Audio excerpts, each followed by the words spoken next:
আজকের ব্লগটা এখান থেকে স্টার্ট করলাম। দেখো কত ফুল তুলেছি।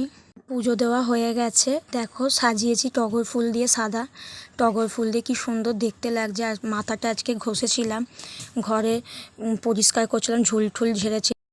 এবার পুজো হয়ে গেছে, ঠাকুরের থালাগুলো এবার তুলে নেবো, তোমাদের সামনে একটু শেয়ার করে দিলাম। দেখো কেমন লাগছে আমার গোপাল দুটোকে, আর ঠাকুরের সিংহাসনটাও কেমন লাগছে তোমরা কমেন্ট করে জানিও, ঠিক আছে। আমার ব্লগ যদি ভালো লেগে থাকে তোমাদের, তাহলে লাইক কমেন্ট শেয়ার করো। আমার ঠাকুরের কিছু ছবি তোমাদের সামনে তুলে ধরলাম, কেমন লাগছে বলো। ভিডিওটা স্কিপ না করে পুরো ভিডিও দেখো, ভালো লাগবে তোমাদেরও।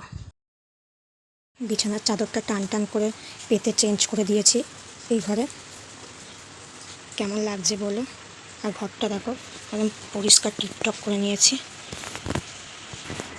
এত কাচাকুচি করেছি, মেলতে যেতে পারিনি, বাইরে এত বৃষ্টি হচ্ছে। এক বালতি কেচেছি, দেখো না বাইরে কত বৃষ্টি হচ্ছে। ওয়েদারটা সকাল থেকে ভালো ছিল, 10টার পর থেকে এত বৃষ্টি হচ্ছে কি বলবো। আর গাছে একটা জবা ফুল হয়েছে, তুলতেই পারলাম না, ওটা দূরে হয়েছে। এই ঘরটাও পরিষ্কার করা হয়ে গেছে।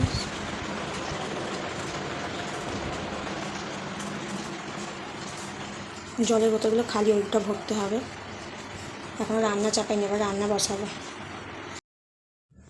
এবার রান্না করতে ঢুকবো। কি রান্না করি দেখি। শনিবার দিনকে তো বড় বাবার পুজো ছিল, আর আমাদের মনসা পুজো ছিল বলে নিরামিষ হয়েছে, আর আমি উপোস করেছিলাম বলে তো ওই সব কিছু খাইনি। দেখি আজ বাবা মাছ পাঠায় না মাংস পাঠায়। চলো টিফিন করতে বসে পড়েছি। তার আগে আর আসতে পারিনি, বৃষ্টি পড়ছিল, তাই সবটা দেখাতে পারিনি। তাই পুজো বাড়িতে গেছিলো, ভেজ বিরিয়ানি আলুর দম এনেছিল, ওইটাই একটু গরম করে নিয়েছি, খাবো। দেখো খাওয়ার পর আর আসতে পারিনি। এই যে আলু কেটে নিয়েছি ডুমো ডুমো করে, আলু পোস্ত, ঝিঙে আলু পোস্ত করব।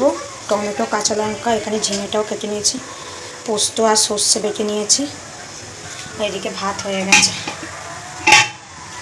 তেলটা গরম হলে ঝিঙে আলু পোস্তর জন্য আলুগুলো ভাজতে দিয়ে দেবো। খেতে বসে গেছি সবাই আমরা। এই যে কী কী রান্না করেছি সব তখন তো দেখিয়েছিলাম। আর ভাত বেড়ে, সবার ভাত বেড়ে নিয়েছে। এই যে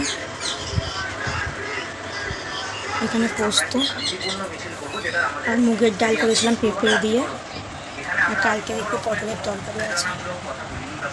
খেয়ে দিয়ে উঠে আসছি। শেষ হয়ে গিয়ে বাসন টাসন মেজে মা বাবা ভাই এরা সবাই শুয়ে পড়েছে। আমার ছেলেটা ঘুমায়নি, আমি জেগে আছি বলে। মেহেন্দি নিয়ে এসেছি, কালকে রাখি বলে মেহেন্দি কিনে নিয়ে এসেছি। এই জলের মধ্যে গিয়ে একটা মেহেন্দি কিনে নিয়ে এসেছি বাবার দোকানের সামনে একটা কাকুর দোকান থেকে। মেহেন্দি পরবো, দেখতে থাকো, পরে আবার আসছি। নিজে নিজে মেহেন্দি পরছি, দেখো।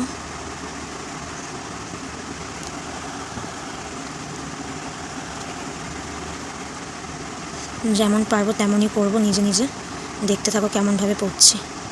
মেহেন্দি পরা কমপ্লিট হয়েছে, বলো কেমন হয়েছে। ঠিক আছে, আমি এই ফার্স্ট টাইম নিজের হাতে মেহেন্দি পরলাম, জানি না কেমন হয়েছে, বলো তোমরা কমেন্ট করে।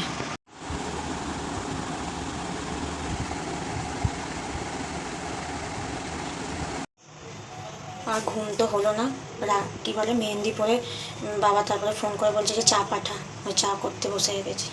এখন ছেলেকে পড়াচ্ছিলাম তাই আসতে পারিনি তোমাদের সামনে। এখন রান্না করব। মা আলু পেঁয়াজ টিয়াজ কেটে দিয়েছে, মাংস করব, খাসির মাংস। চলো দেখাই।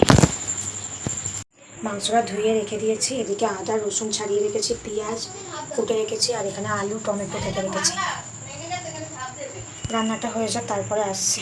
ভালো রান্নাটা তোমাদের সাথে শেয়ার করি, তাই আবার ভিডিওটা অন করলাম। গ্যাসেতে প্রেসার কুকারটা বসিয়ে তেলটা দিয়ে দিয়েছি, তেলটা গরম হয়ে গেছে। এবার থেতো করে গরম মশলা, গোটা গরম মশলা থেতো করে দিয়ে দিলাম, গোটা তেজপাতা গোটা সাদা দিয়ে দিলাম, দিয়ে ভেজে নেব।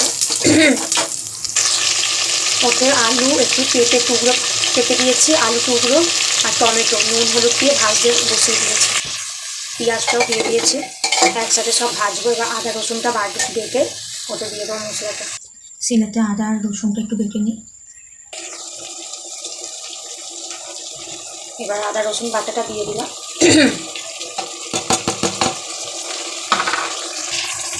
মাংসটাও দিয়ে দিলাম, মশলাটা কষানো হয়ে যেতে মাংসটাও দিয়ে দিয়েছি।